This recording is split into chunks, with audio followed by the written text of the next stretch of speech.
बर विलोक दंपति अनुरागे, पाय पुनीत पखारन लागे। ये सौभाग्य महाराज श्री जनक जी को मिला, कन्यादान करने का, बर और दामाद के चरण पखारने का। ये जनक जी को सौभाग्य मिला। महाराज श्री दशरथ को भी सौभाग्य मिला है, ऐसी बात नहीं। भले ही महाराज दशरथ की बेटी अंग देश के राजा रोमपाद जी के पास रही शांता जी, महाराज दशरथ की पुत्री हैं, सुमित्रा जी ने इनको जन्म दिया है। तीनों महारानियों में सबसे बड़ी बहन है भगवान राम की। सबसे पहले जो है इक्ष्वाकु वंश में, सूर्यवंश में, रघुवंश में शांता जी का जन्म हुआ। और शांता जी किसकी गोद में जन्म लेती हैं? ये सौभाग्य मिला है तीनों महारानियों में सुमित्रा अम्बा को। लेकिन अंग देश के राजा रोमपाद जी मित्र थे, तो वो ले गए, मुझे कन्यादान करना है, ये सौभाग्य मुझे दे दो, मुझे दो। कितनी लालसा थी, कितनी ललक थी कि कन्या मुझे किसी तरह से मिल जाए, कन्यादान करने का अवसर मिले। महाराज श्री दशरथ तो उदारवादी हैं, उन्होंने कहा चलो आपका कल्याण हो जाए, मेरा कल्याण तो हो ही जाएगा, हैं? आपका कल्याण हो जाए। क्यों? जो कन्यादान नहीं कर पाते हैं या जिनके कन्याएं नहीं हैं अथवा किसी दूसरे की कन्या का दान करने का अवसर नहीं मिला, वो याद रखना अपने हाथों से गौदान कर लें प्यारे, तो कल्याण हो जाए। गौ की सेवा करना और गौदान करना समस्त पापों से मुक्ति पाना है, समस्त पापों से मुक्ति पाना है। ये सौभाग्य रोमपाद जी को मिला। महाराज श्री दशरथ भाग्यवान हैं क्योंकि उन्हें भी कन्या मिली। जनक जी को कन्या, लेकिन दशमुख जो है दुर्भाग्य से जुड़ गया, उसे कन्यादान करने का अवसर नहीं मिला।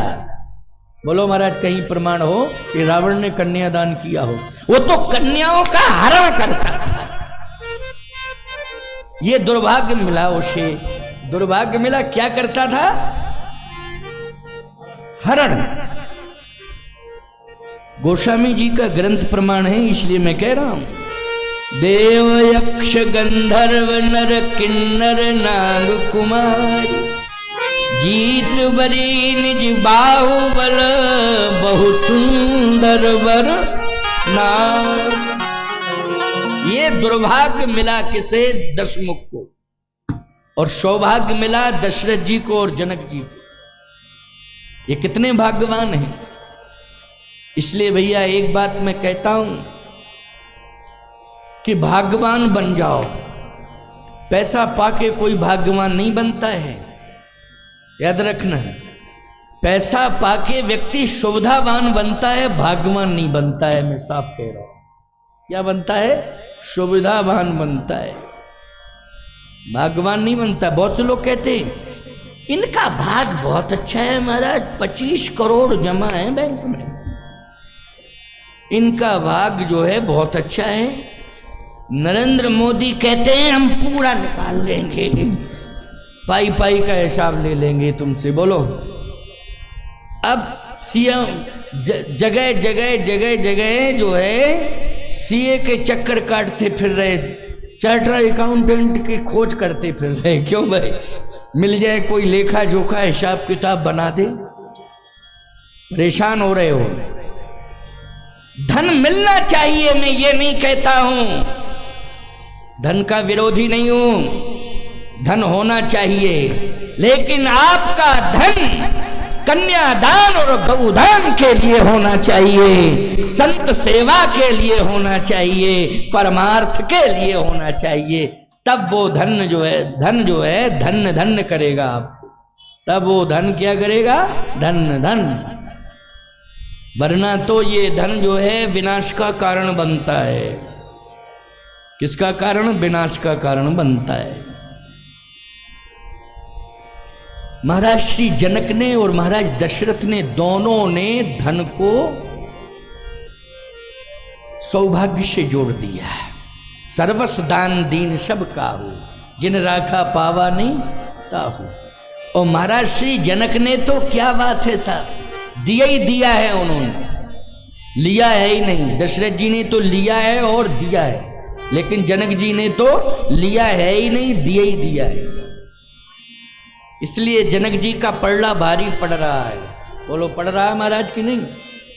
जनक जी का पड़ला वजनदार हो रहा है। जैसे राम जी बैठे एक पड़ले पर, भरत जी बैठे, तो पड़ला किसका भारी हो गया है? राम और भरत में किसका पड़ला भारी है? बोलो भरत का। वैसे ही दशरथ जी में और जनक जी में किसका पड़ला भारी है?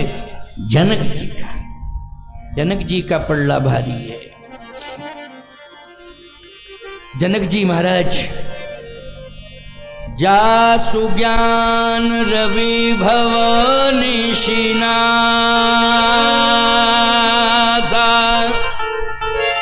बचन किरण मुनि कमल विकासा। जासु ज्ञान रवि भवन निशिनासा, बचन किरण मुनि कमल विकासा।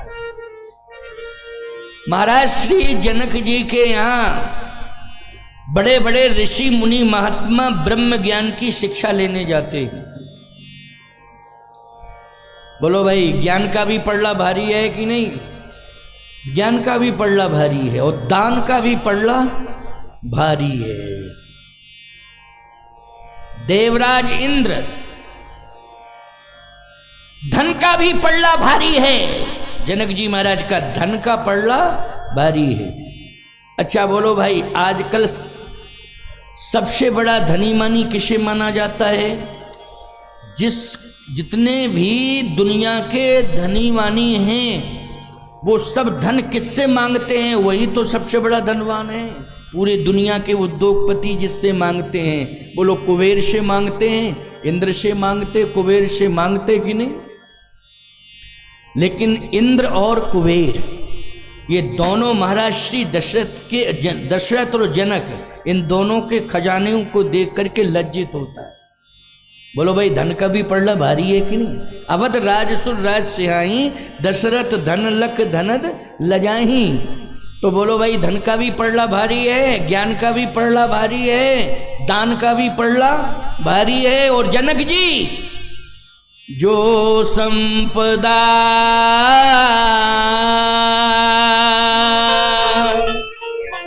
नीच ग्रही सोहा,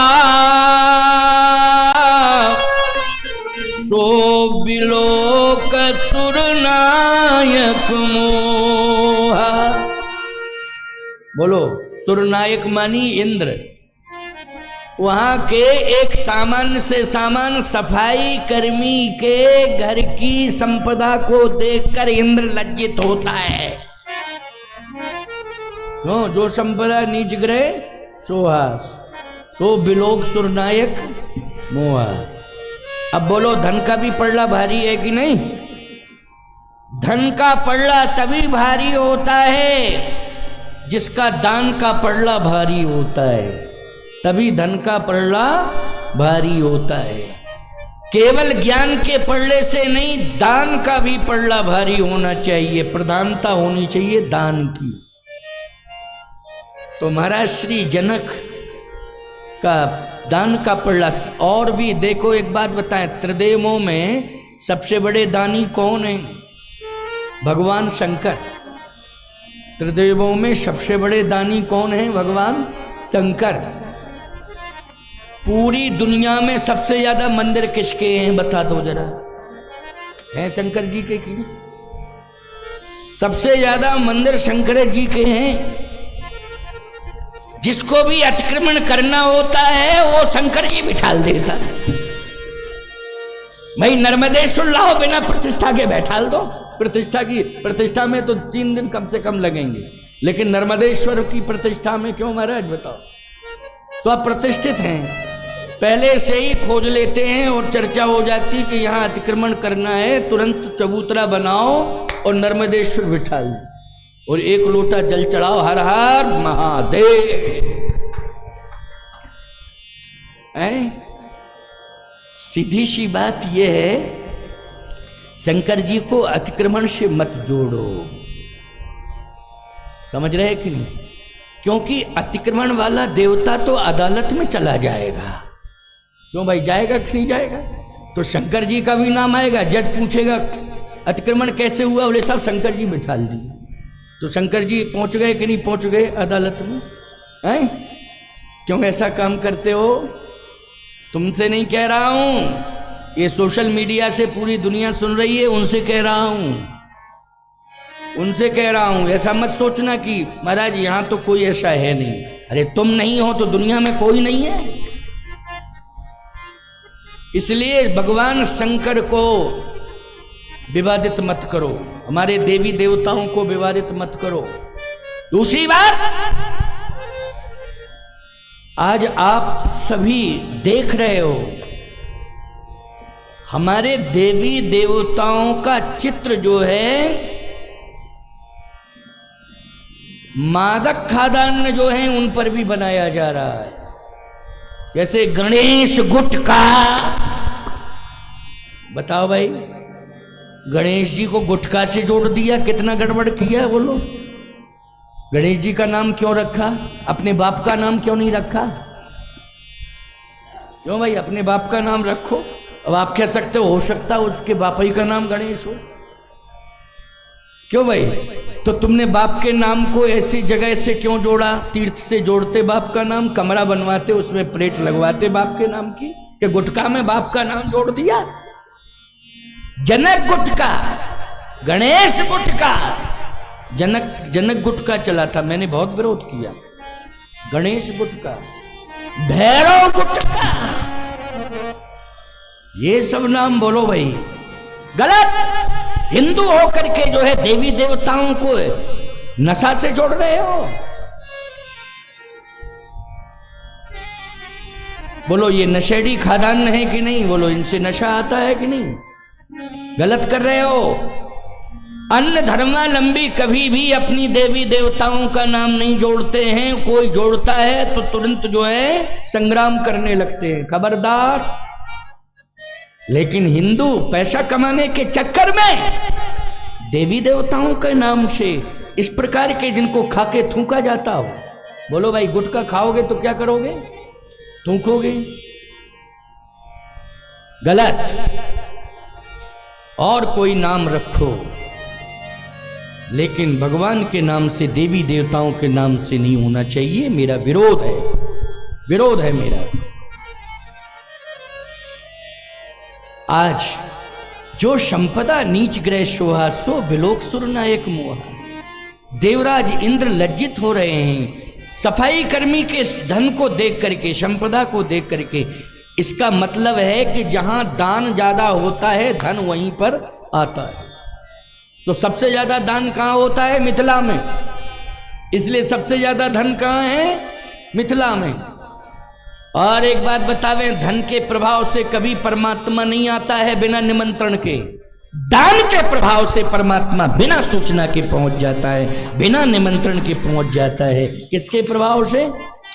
दान के प्रभाव से। दान की बड़ी महिमा है। इसलिए उन्हीं दानों में एक सबसे सुंदर विशिष्टतम दान है कन्या दान। और ये सौभाग्य महाराज श्री जनक को, महारानी सुनैना को मिला। बोलो मिला कि नहीं मिला? और इस सौभाग्य के साथ आप सब आज कथा में जुड़ रहे हैं, कन्यादान के साथ सभी जुड़ रहे हैं।